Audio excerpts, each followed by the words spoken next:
Salut à tous, Adriel Péta de la chaîne Géopolitica Mondiale ici, et nous allons voir les actualités d'aujourd'hui, n'est-ce pas, samedi 23 mai. Eh bien, de quoi allons-nous parler ici? Une actualité qui est sortie en milieu de semaine, que j'ai trouvée intéressante à aborder, c'est celle-ci. L'Iran reconstruit sa puissance militaire plus vite que prévu par les États-Unis, selon des sources. Il a déjà relancé une partie de sa production de drones pendant le cessez-le-feu avec les États-Unis, commencé début avril. Cela montre qu'il reconstitue vite des capacités militaires affaiblies par les attaques conjointes des États-Unis et d'Israël, selon des sources proches des évaluations du renseignement américain. 4 sources ont déclaré à CNN que les renseignements américains indiquent que les forces armées iraniennes se reconstruisent beaucoup plus rapidement qu'estimé initialement. La reconstruction des capacités militaires, y compris le remplacement de sites de missiles, de lanceurs et de la capacité de production de systèmes d'armes essentiels détruits pendant le conflit actuel, signifie que l'Iran reste une menace significative pour les alliés régionaux au cas où le président Trump reprendrait la campagne de bombardement. Selon 4 sources proches du renseignement. Cela remet également en question les allégations concernant la mesure dans laquelle les attaques conjointes des États-Unis et d'Israël ont dégradé les forces armées iraniennes à long terme. Bien que le temps nécessaire pour relancer la production des différents composants d'armes varie, certaines estimations du renseignement américain indiquent que l'Iran pourrait reconstituer entièrement sa capacité d'attaque par drone en seulement 6 mois, a déclaré l'une des sources à CNN. Les Iraniens ont dépassé tous les délais fixés par la communauté du renseignement pour la reconstruction, a déclaré le responsable à la source. Les attaques de drones inquiètent particulièrement les alliés régionaux. Si les hostilités reprennent, l'Iran pourrait augmenter sa capacité de production de missiles, qui a été considérablement réduite avec davantage de lancements de drones, à surveiller de près. Contre Israël et les pays du Golfe, qui sont à portée des 2 systèmes d'armes. Donald Trump a plusieurs fois menacé de relancer les combats contre l'Iran si aucun accord n'est trouvé pour arrêter la guerre.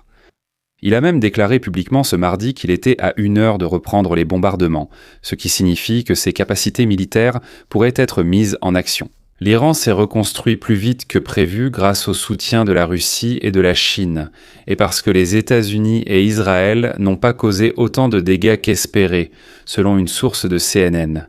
Donc, c'est toujours la même histoire, non? Les gens critiquent le gouvernement. Ils ne croient non pas au rapport du gouvernement, mais quand il s'agit du gouvernement des États-Unis et d'Israël, là ils croient aveuglément à tout ce qu'ils disent. Regardez, tous les analystes indépendants, qu'ils soient des officiers de renseignement à la retraite, des militaires à la retraite, ou issus du secteur privé du renseignement ou de l'armée, ou même les gens de l'INT, plus professionnels, ont clairement indiqué que les attaques américaines ne causaient pas autant de dégâts que ce que le gouvernement américain prétendait. C'était évident, mais voilà, quand on dit ça, on est tout de suite accusé d'être pro-russe ou pro-iranien dans ce cas, non? Qu'on soutient une dictature. Les gens veulent qu'on ignore magiquement la réalité face aux preuves pour prendre parti, et ils nous accusent de prendre parti. D'abord, on a montré qu'ils utilisaient des leurs, non? Ouais, des leurs, non? C'est-à-dire certains véhicules ou vieux véhicules qui ne fonctionnaient pas, pour attirer l'attention de l'armée de l'air américaine et israélienne, ainsi que des véhicules factices, probablement faits en bois avec du fer et des peintures en 3D. Et puis, bien sûr, au milieu de tout ça, des attaques là-bas, il y avait des gens qui prenaient la vraie d'image et disaient « Ah, mais vous n'avez pas dit que tout était faux ?» Non, personne n'a dit que tout était faux. Personne n'a dit que tout était faux. Ce qui a été dit, c'est qu'une bonne partie, on ne sait pas combien, était fausse. Mais jamais personne n'est venu affirmer de façon catégorique que toutes les attaques visaient des cibles fictives. Personne, absolument personne. Mais voilà, les gens passent d'un extrême à l'autre car ça les arrange. La Chine a continué à fournir à l'Iran des composants utilisables pour fabriquer des missiles durant le conflit, selon des sources proches du renseignement américain, a rapporté CNN. Mais c'est tout. Bien que cette fourniture ait probablement été réduite par le blocus américain en cours. Le Premier ministre israélien Netanyahou a déclaré à la chaîne américaine CBS la semaine dernière que la Chine fournit à l'Iran des composants pour la fabrication de missiles, mais il a refusé de donner plus de détails. Israël a adopté une position extrêmement hostile envers tout ce qui concerne la Chine ces derniers temps. Voyons comment cela évolue. Guo Jiankun, porte-parole du ministère chinois des Affaires étrangères, a nié cette allégation en conférence de presse, déclarant qu'elle n'est pas fondée. Cependant, l'Iran conserve ses capacités de missiles balistiques, d'attaque de drones et de défense anti-aérienne, malgré les graves dommages infligés par les attaques conjointes des États-Unis et d'Israël, selon les récentes évaluations du renseignement américain. Regardez. Toutes les preuves indiquent que Trump avait d'abord annoncé que plus de 90% de la capacité balistique iranienne avait été détruite. Ainsi, c'était une surestimation absurde. Absurde. Le plus probable, c'est qu'il y en a eu entre 20 et 30 de détruits. 60 à 80, soit 70% de la capacité de lancement de missiles, reste intacte, d'accord ? C'est une analyse plus froide, plus précise de la réalité. Il y a eu exagération du gouvernement Trump. Mais alors, comment expliquer la baisse des tirs de missiles, Léon ? Après tout, tu ne peux pas nier que le nombre de missiles lancés a diminué avec le temps, avec une légère reprise ces derniers jours. Ce qui prouve aussi cette reprise de l'augmentation des attaques de missiles, n'est-ce pas ? Mais malgré tout, c'est moins qu'au début. Pourquoi alors cela a-t-il diminué ? Simple. Bien que l'Iran n'ait pas été aussi sévèrement touché dans sa capacité de lancement de missiles, la défense anti-aérienne iranienne a bien été lourdement touchée, d'accord ? Si ce n'était pas 100%, c'était quelque chose au-dessus de 80%. Donc les lanceurs de missiles, ils restent dans des bunkers, ils ne pouvaient pas être exposés aux attaques israéliennes parce que Israël et les États-Unis contrôlaient la situation. Ils contrôlaient même l'espace aérien iranien. Exposer ces lanceurs de missiles les exposerait inévitablement au feu ennemi et mènerait à leur destruction. Donc, ils devaient en profiter des fenêtres de tir pour pouvoir lancer ces missiles.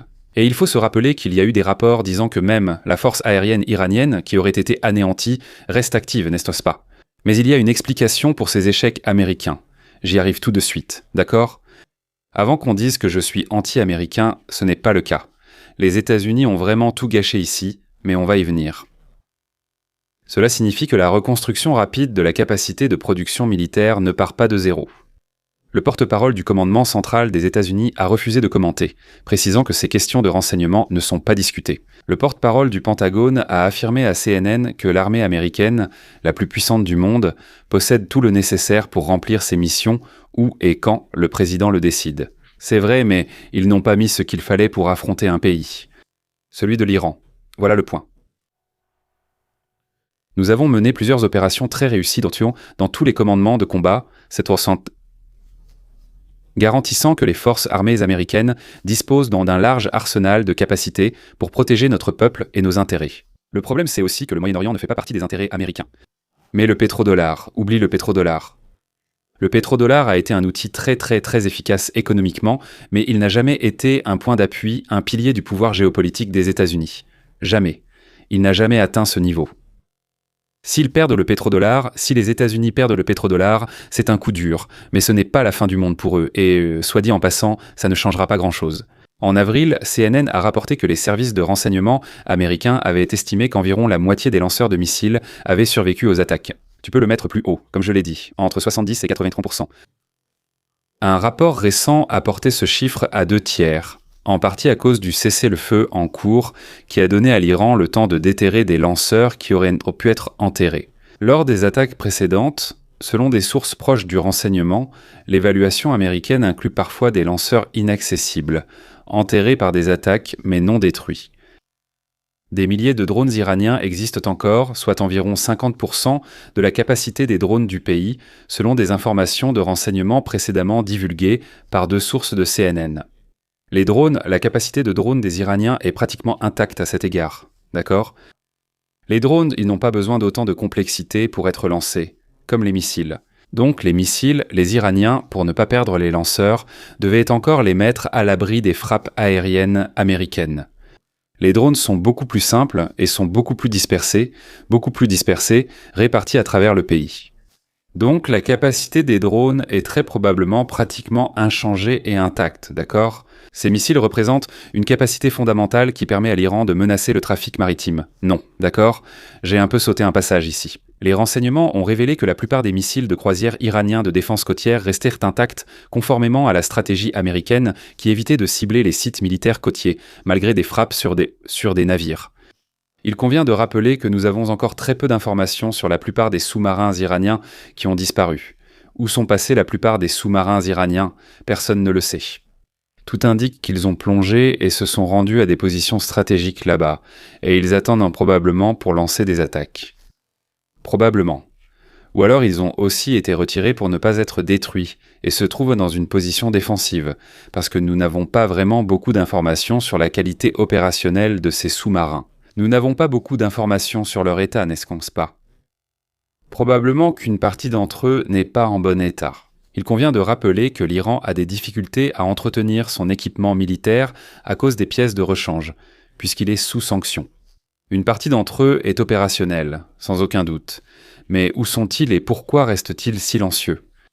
Ils n'ont certainement pas été détruits, car il y a eu peu de confirmations en ce sens de la part des États-Unis. Certains d'entre eux sont donc quelque part, non? Attendons. Il est probable que les Iraniens ne les aient pas vraiment utilisés contre les navires de guerre américains. Parce que s'ils les utilisent, non seulement cela les expose. Si jamais, imaginons, un navire ou un porte-avions américain était détruit, causant la mort de centaines ou de milliers de soldats américains. Cela peut avoir des répercussions aux États-Unis au point que, là oui, la population américaine devienne favorable à la guerre. Et, n'est-ce pas, hypothétiquement, n'est-ce pas, je pense que, même dans ce cas, il n'y aurait pas de mobilisation en faveur. Mais cela pourrait-il, face à ces images, donner l'occasion aux États-Unis de déclarer une guerre totale, et alors essayer de mobiliser toutes leurs forces contre l'Iran, ce que l'Iran ne veut pas non plus. Ne vous y trompez pas. Dans une guerre totale entre les États-Unis et l'Iran, les États-Unis gagnent, d'accord? Ne vous y trompez pas. C'est la vieille histoire dont j'ai parlé dans l'autre vidéo, n'est-ce pas? L'histoire de David contre Goliath, c'est une exception, il est rare que David gagne contre Goliath. C'est rare, ce n'est pas courant. De la même façon que je dis, et il y a des gens qui croient encore que l'Ukraine peut gagner contre la Russie, l'Ukraine ne peut pas gagner contre la Russie, elle ne va pas gagner contre la Russie. La Russie considère l'Ukraine comme une menace existentielle, les Russes voient l'Ukraine comme une menace existentielle, et ils ne vont pas perdre la guerre. Oublie ça. Et si le régime change? Si Vladimir Poutine meurt, le régime change-t-il en Russie?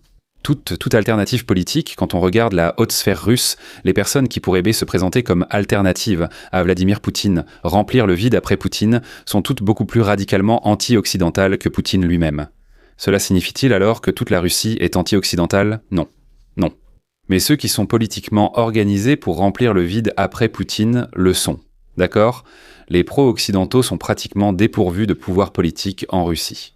Et ce n'est pas seulement à cause de la persécution politique ou de l'autoritarisme russe, c'est parce qu'ils ne trouvent pas d'espaces sociaux. Aussi suffisamment, à part peut-être Moscou et Saint-Pétersbourg, pour trouver du soutien, pour développer une position politique qui leur soit favorable. D'accord? Alors laisse tomber. La Russie ne va pas perdre la guerre en Ukraine. Arrête de croire à ça. Les Ukrainiens le sont, mais les Russes ont des difficultés, non? Peu importe, les Russes ne vont pas perdre, ils ne vont pas subir une défaite de niveau stratégique, ils ne seront pas expulsés d'Ukraine. Ils ne le seront pas. De même que les États-Unis, s'ils entrent de toute leur force en Iran, ils ne seront pas vaincus. Adriel Meta fait une vidéo disant qu'en cas d'occupation, il pourrait en faire face à une guérilla comme en Irak et avoir des problèmes. Tu vois, encore une fois, les gens pensent que toutes les guerres sont pareilles. Les guerres ne sont pas toutes pareilles. Il y a de nombreuses formes de guerre. Une chose, c'est de renverser le régime en place, de vaincre les forces armées régulières. C'est la partie, de nos jours, pour les grandes puissances, c'est même la partie la plus facile. La partie la plus difficile, c'est l'occupation. Parce qu'à ce stade, lors de l'occupation, il faut faire face à des groupes militarisés, des milices qui ne sont pas formellement identifiées, qui ne vont pas jouer, ne vont pas se battre selon les règles de la guerre, ne vont pas porter d'uniforme, vont se mêler à la population. En se mêlant à la population civile, cela complique la vie de l'occupant. C'est un détail que les gens ne doivent pas oublier. Il existe différents types de guerres, plusieurs types de guerres. Continuons ici et voyons. Mais ne vous faites pas d'illusions, la Russie ne perdra pas en Ukraine, et les États-Unis, s'ils s'engagent à fond en Iran, ne perdront pas non plus. De même, Gaza ne pourra pas repousser les Israéliens. Alors arrête de croire que la vie, c'est comme un jeu vidéo où le petit affronte le grand boss et arrive à gagner. Ce n'est pas comme ça que la vie fonctionne, d'accord? Allons-y. Cela comprend la reconstruction de leur base de défense interne, que le commandant Brad Cooper dit presque détruite. L'opération Epic Fury l'a largement dégradée. Je continuerai à dire significativement. Je trouve ce mot laid. Significativement, significativement. Ce texte semble généré par ChatGPT.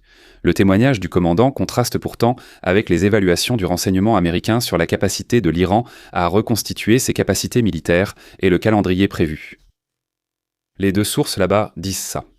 Une source proche des évaluations du renseignement américain a déclaré à CNN que les dégâts à la base de défense intérieure iranienne ont probablement retardé la reconstruction de quelques mois, pas des années. Des années, non. En partie parce qu'une partie de la base industrielle de l'Iran reste intacte, ce qui pourrait encore accélérer le calendrier pour la reconstitution de certaines capacités, à noter la source. Bon, alors comprends bien ça, d'accord ? Qu'est-ce que j'ai dit que j'allais commenter là ? Pourquoi quel a été le grand problème des États-Unis en Iran ?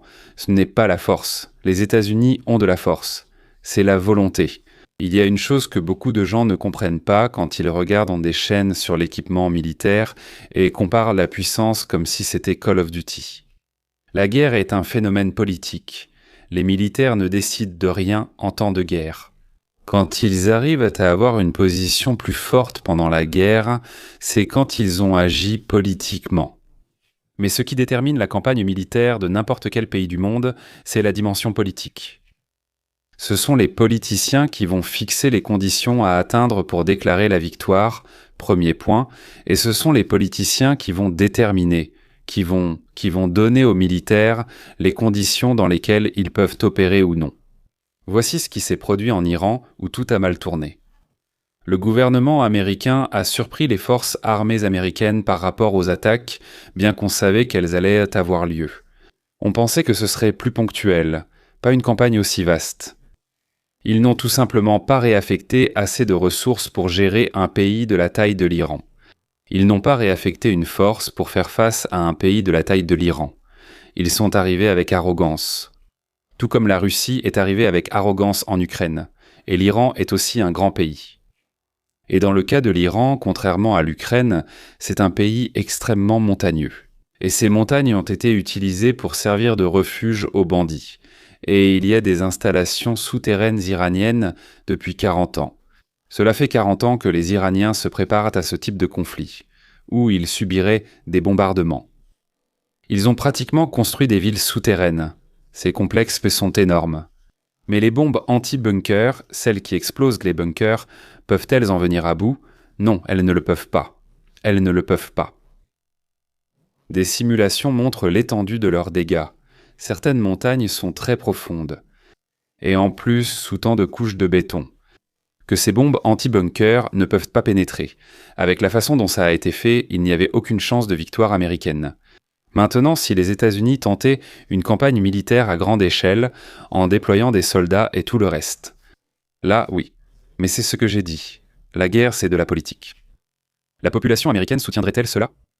C'est le premier point. Y aurait-il des conditions budgétaires pour une guerre de ce niveau, qui seraient des dizaines de fois plus coûteuses que la guerre en Irak ?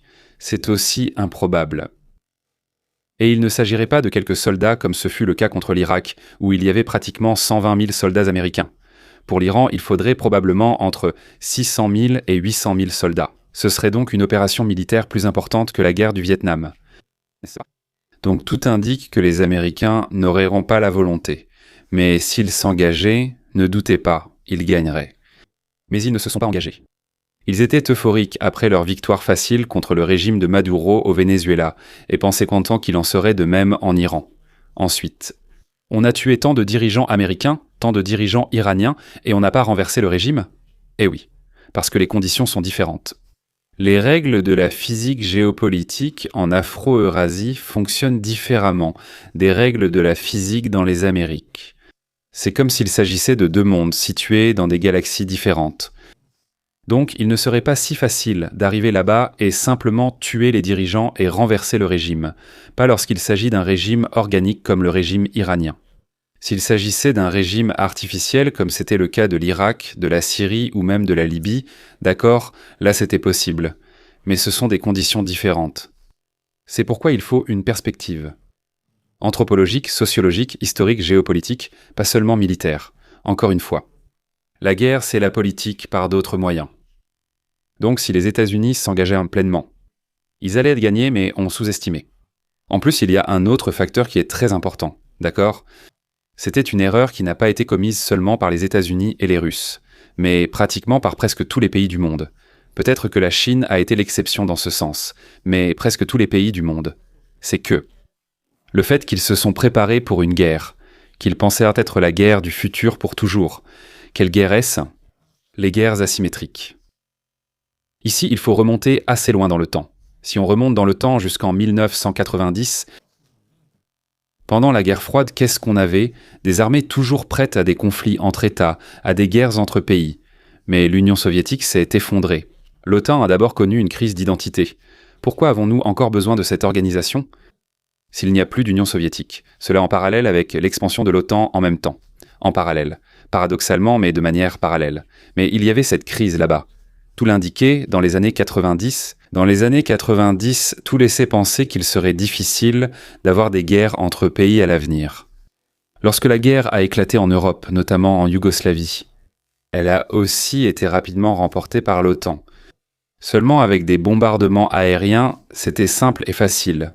Tout montrait que rien ne changerait. Cela s'est confirmé en 2001 lors du 11 septembre. Et avec le 11 septembre, qu'est-ce qu'on a maintenant ? La guerre contre le terrorisme. Sauf que maintenant, de 2000 à 2010, n'est-ce pas, en prenant la décennie de 2010, le contexte maintenant, c'est quoi ? Ce n'est plus la perspective d'un possible conflit entre pays. Parce que maintenant, le discours était qu'il y avait une interdépendance entre les pays. Donc aucun pays n'allait risquer une guerre avec un autre, parce qu'ils étaient tout liés les uns aux autres. Le coût de la guerre serait trop élevé. L'urbanisation compliquerait les choses. Et tout cela, oui, c'était vrai. Mais ce n'était pas une vérité suffisante pour empêcher les conflits entre États. Non. Alors quelles étaient les menaces ? Groupes de guérilla, insurrection, terrorisme, crime organisé, donc les forces armées de presque tous les pays du monde. Les chars de guerre ne sont plus nécessaires. Contre un groupe terroriste ou insurgé, on préfère un véhicule léger pour une réponse rapide. Arriver rapidement. Ce truc d'hélicoptère qui arrive vite, l'hélicoptère. Les gars descendent en rappel, paf. Ou alors un véhicule blindé, mais qui a une grande vitesse. Et les soldats arrivent là avec un équipement pas si lourd, n'est-ce pas, robuste, mais un équipement de protection un peu plus léger, parce que c'est pour le combat urbain qui exige une plus grande mobilité. Ça a été la doctrine dans le monde entier. Tout le monde est allé dans cette direction. Même les Russes, dans les années 2000, étaient acculés en Tchétchénie et subissaient souvent des attentats terroristes. Il faut s'en souvenir. Tout le monde a suivi cette voie. Tout le monde s'est préparé au conflit. Cela a représenté 26 ans d'infrastructures militaires, doctrine, stratégie, équipement. Tout était orienté vers des conflits rapides et asymétriques, de l'insurrection. Et puis soudain, en 2022, la menace d'une guerre entre États réapparaît. C'est désormais la nouvelle véritable menace. En parallèle, il y a encore le terrorisme, qui a beaucoup perdu de terrain ces dernières années. Il existe toujours, mais il n'attire plus autant l'attention. Il existe toujours, mais maintenant il va falloir toute une nouvelle adaptation de la doctrine. Une doctrine imposera aux pays de moderniser leur équipement, leur état d'esprit, leur manière de penser et leur stratégie. Pour répondre aux conflits entre États, parce que cela a un peu été laissé de côté. Donc toutes les difficultés de la Russie en Ukraine, les difficultés des États-Unis en Iran. Tout cela est aussi lié à ce facteur. S'être préparé à ce type de guerre, n'est-ce pas ? Quand les guerres entre États-nations, des guerres symétriques, reviennent. Ils doivent maintenant réfléchir et tenter de combler leur retard. Eh bien, tout cela, ce sont des facteurs qui compliquent beaucoup les choses. Eh bien, voilà pour l'Occident. Qui va devoir se mettre à jour et maintenant regarder la situation dans laquelle se trouvent les pays occidentaux. Est-ce qu'ils vont y arriver ? Parce que la situation de l'Occident n'est pas bonne. Les pays, à mesure que la gauche a pris de l'ampleur, ont littéralement été mis à nu. Les États-Unis ont adopté la politique wokkie à un niveau qui a fortement dégradé leur capacité opérationnelle. Les États-Unis, la force militaire américaine aujourd'hui, n'est plus la force militaire américaine qu'elle était à l'époque de la guerre d'Irak, d'accord ? Ni même celle de la guerre du Golfe. La structure du wokkie a sérieusement dévasté la structure des forces armées occidentales. La structure wokkie par rapport aux pays orientaux. Il y a beaucoup plus de choses là-dedans, d'accord ? La vidéo devient longue, on verra ça la prochaine fois. Merci à tous, j'espère que ça vous a plu. Pensez à devenir membre. En devenant membre, vous garantissez l'existence de la chaîne Géopolitica Mondiale. À bientôt, au revoir.